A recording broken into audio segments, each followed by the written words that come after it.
एक धक्कादायक अशी बातमी आहे मध्य प्रदेशमधल्या कान्हा व्याघ्र प्रकल्पामधली। अवघ्या एका आठवड्यामध्ये 5 वाघांचा कुत्र्यापासून विषाणू संसर्ग होऊन या अभयारण्यामध्ये मृत्यू झाल्याची घटना घडली आहे। 5 वाघांच्या मृत्यूनंतर आता मध्य प्रदेशमधला वन विभाग हा हाय अलर्ट झालेला आहे। त्यामुळे दुसरीकडे महाराष्ट्रामधल्या वन्यजीवांना संसर्गाचा धोका वाढलाय आणि अर्थातच चिंता देखील वाढली आहे। मध्य प्रदेशामधील कान्हा व्याघ्र प्रकल्पामध्ये एकानंतर एक अशा 5 वाघांचा केनाइन डिस्टेंपर व्हायरस म्हणजेच सीडीव्ही यामुळे मृत्यू झाल्याचं निष्पन्न झालंय। 21 एप्रिल ते 28 एप्रिल या दरम्यान T141 या वाघिणीसह तिच्या 4 बछड्यांचे एकामागोमाग मृत्यू झाले आणि हा याच व्हायरसचा परिणाम आहे। कान्हा व्याघ्र प्रकल्पामधील अशक्त होऊन मृत्युमुखी पडलेली वाघीण आणि तिच्या 4ही बछड्यांचे नमुने हे जबलपूरमधल्या प्रयोगशाळेमध्ये पाठवण्यात आले। प्रयोगशाळेनं 5ही वाघांचा मृत्यू केनाइन डिस्टेंपर व्हायरसमुळे झाल्याचं देखील प्रमाणित केलं। धक्कादायक बाब म्हणजे हा जो व्हायरस आहे तो कुत्र्यांमध्ये सध्या तो मांजरांमध्ये देखील दिसतोय। त्यामुळे वाघ आणि बिबट्या संसर्ग झालेल्या कुत्रा मांजरीमुळे केनाइन डिस्टेंपर व्हायरसमुळे आजारी पडतात। दरम्यान जवळपासच्या गावकऱ्यांनी वाघांच्या मृत्यूच्या संदर्भात तीव्र नाराजी देखील व्यक्त केली आणि या सगळ्याचा विपरीत परिणाम पर्यटनाच्या क्षेत्रावरती होईल अशी ही भीती आहे। हम लोग यहाँ इस गेट के भरोसे में बैठे हुए हैं। ऐसी बुरी घटना आज तक कभी हमारे शहरी रेंज में घटित नहीं हुई है। हमको रोना आ रहा है। आज दिन हम लोगों को ऐसा उम्मीद बन गया था कि हमारे यहाँ अच्छी साइटिंग हो रही है, अच्छा टूरिस्ट आ रहे हैं, ऐसा हम लोग देख रहे थे।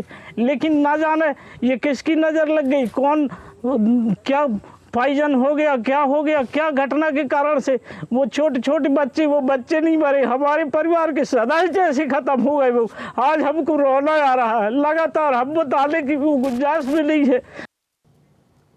कान्हा व्याघ्र प्रकल्पामध्ये एकानंतर वाघीण आणि तिच्या 4 बछड्यांचा मृत्यू झाला। महाराष्ट्रामध्ये देखील वाघ आणि इतर वन्य प्राण्यांच्या सुरक्षिततेचा प्रश्न हा ऐरणीवर आलाय। या वाघांचा मृत्यू कॅनाइन डिस्टेंपर ह्या रोगामुळे होतो आहे आणि 4 बच्चे आणि 1 वाघीण असे 5 वाघांचा मृत्यू झालेला आहे आणि हे फारच दुर्दैवी चित्र आहे। कुत्र्यांची संख्या वाढत चालली आहे, त्याच्यामुळे बऱ्याच ठिकाणी शहरांमधले किंवा जंगलाच्या आसपासच्या गावांमधली कुत्री जंगलामध्ये सोडण्यात येतात आणि जेव्हा वाघ बिबट शिकार करतात ते गावाजवळ येतात आणि तेव्हा कुत्रेसुद्धा ती शिकार शेअर करतात आणि कुत्र्यांच्या लाळेमधनं कुत्र्यांच्या जे काही इन्फेक्शन तिथं पसरत आहे त्याच्यामुळे हा रोग वाघ आणि बिबटला होतो आहे। तर 5 वाघांचा मृत्यू झालेला आहे आणि यानंतर वन विभाग नेमकी काय खबरदारी घेतोय आपण बघूया। सरही सेक्टरमधल्या 5 किलोमीटरचा भाग हा नो गो झोन घोषित करण्यात आलाय।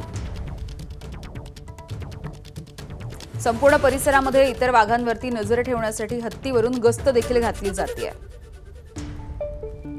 परिसरामध्ये 40 कॅमेरे ट्रॅप देखील बसवण्यात आलेले आहेत। तर जंगलामधल्या पाणवठ्यांमधील पाण्याची चाचणी केली जाते। वन्य प्राण्यांच्या विष्ठेची देखील चाचणी होते। वन्य क्षेत्राशेजारच्या 80 गावांमधल्या कुत्र्यांचं लसीकरण सुरू आहे।